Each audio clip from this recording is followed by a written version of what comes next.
Good afternoon to everybody, all the attendees, and I uh, have a heartful gratitude towards the organizers of this conference, Professor Balaganpati, and various other people, ICPR, and all the other scholars and people who have been a vital part of this conference in order to organize this historical moment for India. Um, the title of my paper is Re-examining the Roots of Philosophical Counseling, a Psycho-Philosophical Analysis of Buddhism.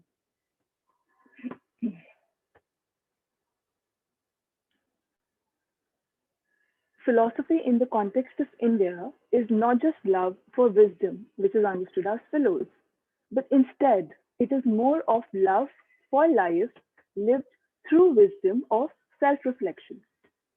So philosophical counseling as a distinct subject is comparatively a new domain, especially in the European countries. But if we have a systematic analysis, it is understood that the roots date back to the ancient Indian tradition.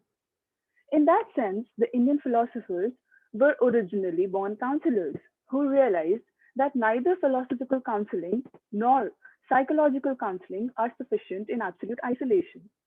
This psychophilosophical approach was already quite prevalent in the Indian system of thought, especially observed in the Buddhist teachings. Upanishadic seers, Buddha, Mahavir, and other Indian philosophers were more of a psychophilosophical counselor at a much deeper level. The suttas delivered by Gautama Buddha addressed the various vivid problems of human life by suggesting psychophilosophical solutions. In this paper of mine, I wish to reanalyze the deep-seated roots of this philosophical counseling, especially in the Indian context, and I am highlighting the Buddhist teachings. There are a few major factors which I have given specific attention to: the subject matter, the methodology, what is the role and qualification of a counselor, um, the nature and the criterion of the counselee, likewise. And I'll be evaluating these factors. In the light of these factors, I'll be placing the various discussions. It is widely understood that the Western apparatus for the process of philosophical counseling comprises of three major methodologies. These methodologies, which were devised by, in the contemporary context, devised by Rand Lahav. These three major methodologies are critical evaluation, clarification of the concept, and interpretation of the worldview. In the Buddha's discourse, in the Buddha's discourses, we find all of these three steps of the modern day counseling. And it is understood that the methodological approach undertaken by the modern thinkers is pretty much on the same lines as the process devised by Gautama Buddha many centuries back. So the critical evaluation, the first methodology, is considered to be an important tool of the existing framework of the philosophical counseling. A philosophical counselor must possess the courage to criticize those values or traditions which have given birth to various individual and social problems. Gautama Buddha undertook the latter based on the critical evaluation as a tool to criticize various everyday issues troubling mankind, including various issues like caste-based issues, gender-based disparity, excessive ritualism, likewise. We observed in the SabbÄsava Sutta, Buddha declared the irrelevance of the questions related to one's caste and gotras.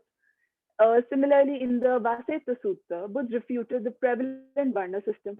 In this sutta, he says, nobody becomes a Brahmin by birth, but by his qualities.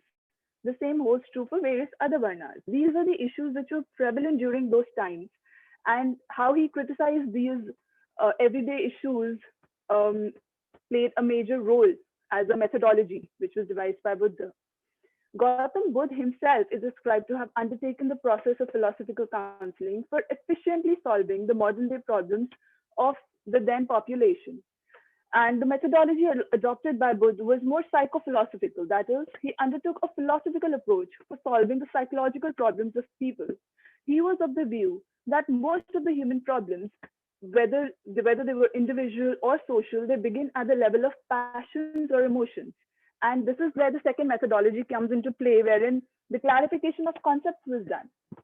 He clarified that by passions, um, he was talking about those emotions which were unhealthy for both individual person as well as for the society. And many counselors and philosophers in the past have talked about human passions while dealing with individual and social problems.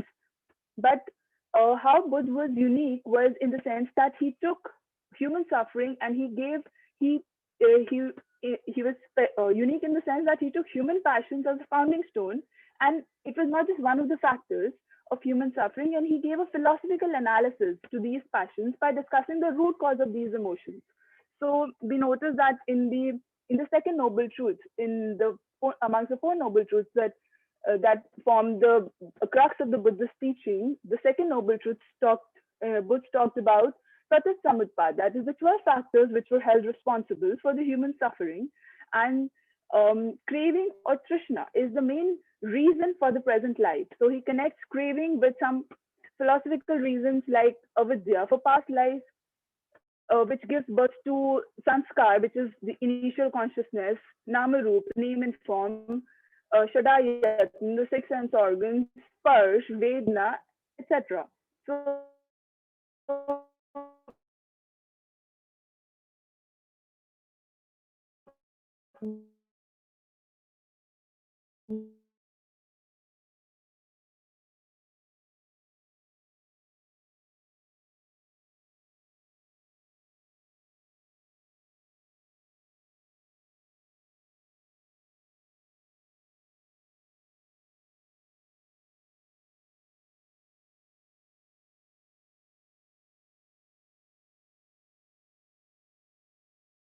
these were the founding. Now, amongst the clarification of hello, Uh, ma'am, did just disconnect? no, I think there was a fault with the internet at your end, I guess. So where did it drop when I was talking about the target counselees? Yes, yes. Okay. So the primary element is to first determine the target counselees for the psychophilosophical counseling. The target counselees are the present generation youth, in my opinion, the youngsters who are suffering from modern day issues like stress, depression, anxiety related disorders, likewise. And it is this youth which shall be able to reap the maximum benefit from this kind of holistic counseling. Um, so the youth is the one who need this kind of counseling, which is based on a holistic approach. And the second most important essential component of a psychophilosophical counseling is the counselor. Uh, as a general concept, it is understood that the counselor is a being who undertakes a methodological approach while treating anybody for his or her issues. But a psychophilosophical counselor is a more trained individual in his or her area as a counselor, because they have acquired a training which is not just in the subject of psychology but also in the subject of philosophy. Like just in this session, Akshat also highlighted the importance of psychology being a holistic approach with philosophy. So, in the same vein, philosophical counseling is not just prescriptive in that manner. It deals more with the training of a person who has got expertise in both of these subjects. So, what the West tends to overlook is the fact that just a formal training of subjects of these two subjects will not suffice as an eligibility criteria for psychophilosophical counselor. So, for that matter, what is helpful in this regard is to resort to the Indian diaspora in order to further throw some, important light as to what I'm trying to say. Gautam Buddha, through his teachings of various suttas or through his life, naturally served as a psychophilosophical counselor, wherein his counseling basically worked as a remedial measure for solving the daily life issues of people. So the question arises, should everybody become Gautam, as enlightened as Gautam Buddha in order to become a counselor? The answer is not necessarily. For the sake of comprehension, let's understand what is the most vital, most indispensable aspect of becoming a psychophilosophical counselor is raising one's level of pragya, which is understood as an intuitive knowledge, which should be at a bare minimum level higher than a counseling. So, in order to simplify, it should just be sufficient to say that pragya plays an unavoidable role in determining one's eligibility to become a psychophilosophical counselor. So the higher is the counselor's level of pragya, the better the counseling he or she can do for the counselee. Uh, so it is safe to say that for the betterment of the counselee, the counselor should first self-evaluate whether he or she has a high level of pragya. Buddha, as a person who attained Buddhahood, became an apt figure for performing philosophical counseling primarily for the reason that his level of pragya was much higher than any of those around him. In my paper, I've highlighted um, how in the Indian context, pragya, what is understood as the meanings of pragya, what are the essential characteristics. So I'm not going in much detail of what is pragya. If somebody wants to read more about pragya, they can refer to my paper, which has been attached in the conference mails. I will just be briefly talking about it. In the Padhan Sutta, Buddha tries to explain that his experience of nirvana, wherein he states that many passions try to control over him in order to deviate him from the path of nirvana. But Buddha, due to his higher level of intelligence and sakshi bhav, was able to overcome his passions. And I would say that Buddha should act as in Buddha, not just as um, a human being or not just as an idol, but he should act as an inspiration. So the state of Buddhahood should be something which should be related to a higher form of pragya. And in an Indian history, whenever we find that such people who engaged in solving human beings' individual or social problems, or who could bring human beings out of their dogmatic slumbers, were the people whose level of pragya or consciousness was much higher than the common people. This factor should be of immense importance in the future discourse of philosophical counseling. In this manner, I would even like to highlight how in Srimad Bhagavad Gita, Shri Krishna talks about sthit pragya, that is that equanimity, calmness in any kind of a situation, whether it be of highest form of pleasure or whether it be of a very detrimental, sorrowful state.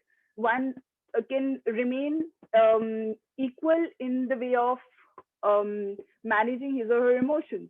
In the same manner, in Yoga Sutra, Patanjali talks about Ritambara Tattva Pragya.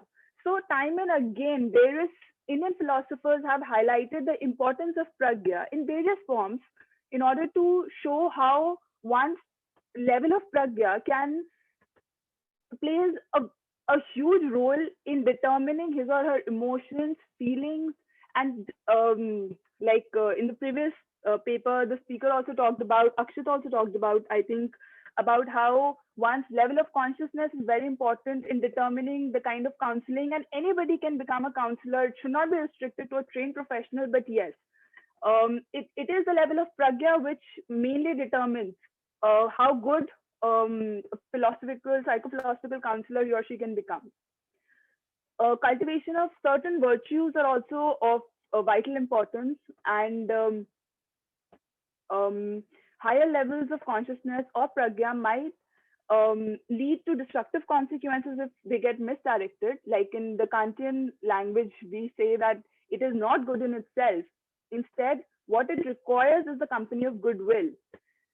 In Buddhism, the Brahma Viharas, the role of Metta, Maitri, and Karuna are also essential in this context. These Brahma Viharas are an essential component of a counselor for determining how well he or she can handle the emotions of his or her counselee. And in this manner, I would like to now quickly talk about how Buddha clarified further concepts about Trishna in his philosophy. And the third methodology which Ran Lahab talks about was the interpretation of worldview and how we understand that external world is indeed momentary in the Buddhist thought, and our actions, words, deeds must all be directed in the same manner. By deeply understanding the external world's momentariness, we are able to understand our own set of problems and issues which we perceive to be permanent. I would like to now wrap up my paper by just giving some concluding remarks. By correlating this with the inefficient half-wit theory of Ran Lahav's principle of worldview interpretation, which forms the Western foundations of philosophical counseling, it is truly a philosophical approach of a counselor wherein his clients form their own worldviews, which impacts their day-to-day life. In this manner, they are likewise able to critically examine the aspects which appear problematic in order to either mitigate or enrich their worldviews towards life as such. And it is more importantly, in addition to these intellectual efforts, any genuine philosophical counseling must develop certain practical techniques. And these practical techniques both highlighted various meditative techniques like vipassana and various other meditative techniques which have been based on mindfulness. And it is these distancing approach or the sense of sakshi bhav wherein the witness pragya comes into play. These modern day problems of youngsters are a consequent of excessive involvement. And in order to mitigate them, yesterday there was this professor, Ashwini Kumar, who also highlighted the importance of meditative inquiry, which can play an essential role if it is put forward in a more modern day packaging, in a simplified form of language, which is more relatable for the modern day youth, as Buddha also did by resorting to Pali language instead of a more Sanskritized form of language for mass addressing. It is these tools and techniques, if the modern day philosophical counseling can adapt these insights from Gautam Buddha, the holistic methods should be inculcated in the methods developed for the purpose of philosophical counseling. The best of West and the best of East must conjoin for the sake of the betterment of mankind. Thank you so much for listening to me. I thank you, the chair of the session, Dr. Neha Khetrapal, and thank you others who are attending this session. Thank you so much.